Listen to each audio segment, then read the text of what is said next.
Cursed energy is a source of power or strength that can be applied in a multitude of ways: manipulation, output, reinforcement, extending to curse techniques, domain expansions, simple domains, and reverse curse technique. There are numerous uses for cursed energy, including the ability to recognize its presence or footprint. However, not all people leave this footprint behind to be seen by one who has mastered identifying cursed energy. There are very few people who are invisible, and even fewer like Toji Fushiguro. Toji Fushiguro is a man who stands atop a lonely mountain that leaves him steeped in his regrets and desire. His introduction illustrates his detachment from the Zenin clan, establishing him as a separate entity within the Jujutsu world. From the outside, he did not fit into this type of society, nor could he. His lack of cursed energy made it impossible for him to become a proper sorcerer, and his raw physical strength eclipsed anyone in his clan regardless of their skill with cursed energy. Although little to nothing is known about his childhood, thanks to his heavenly restriction, it is more than likely he was placed in a similar situation to Maki, and would lead to his hatred towards the clan itself. Though he managed to find a sense of happiness once he left and married his wife Fushiguro, who would die a short time after giving birth to Megumi, leaving him alone once again. In the aftermath of this, Toji would begin a frivolous lifestyle of gambling, womanizing, and assassination. Fushiguro gave Toji a life worth living and a son worth living for, but Toji could not become a proper father without her by his side. Even so, he still wanted to do right by her and make sure Megumi was taken care of, even if that meant selling him off to the clan he hated most.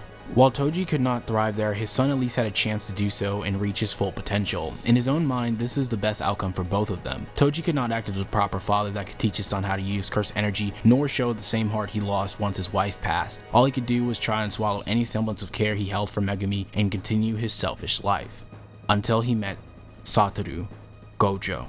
Toji's confrontation with the strongest sorcerers proved his strength. His arsenal paints his connection to Satoru Gojo and Suguru Geto. Toji possessed not just one cursed spirit but multiple at his disposal, just like Geto. His heavenly restriction made him an extremely dangerous and unpredictable fighter. Pair this with his rare set of weapons that were seemingly made for him, and he almost parallels Gojo's limitless technique and six-eyes pair. The inverted spear of heaven and soul splitter were material representations of Toji himself. A spear that negates any cursed technique represents Toji's own resistance to cursed energy and his ability to get around a cursed technique's strongest form in domain expansion. A katana that bypasses all defenses to attack the soul of its target represents the unparalleled physical strength of Toji, who fights with raw power, laying himself bare with no form of protection such as cursed energy. Toji had to use the spear against Satoru because of his reliance on Limitless. The katana had to be used against Geto to easily cut through his swarm of cursed spirits. Although Toji says he's remembering how to kill strong sorcerers, it's clear that to some extent he never forgot. His enjoyment of his actions alongside his efficiency in doing it is him realizing his potential to rise above any and every single sorcerer.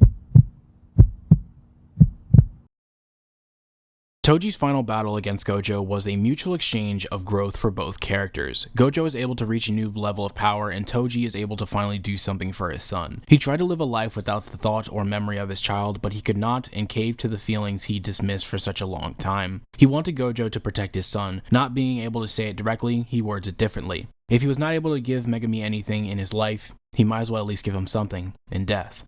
Toji's state in Shibuya only furthers his individuality and anomalous state in the story, as he kills Dagon with ease. Furthermore, he asked Megumi about his last name, seeming pleased that he took up the name Fushiguro, and to some degree showing his care by ending his life before he could harm Megumi any further.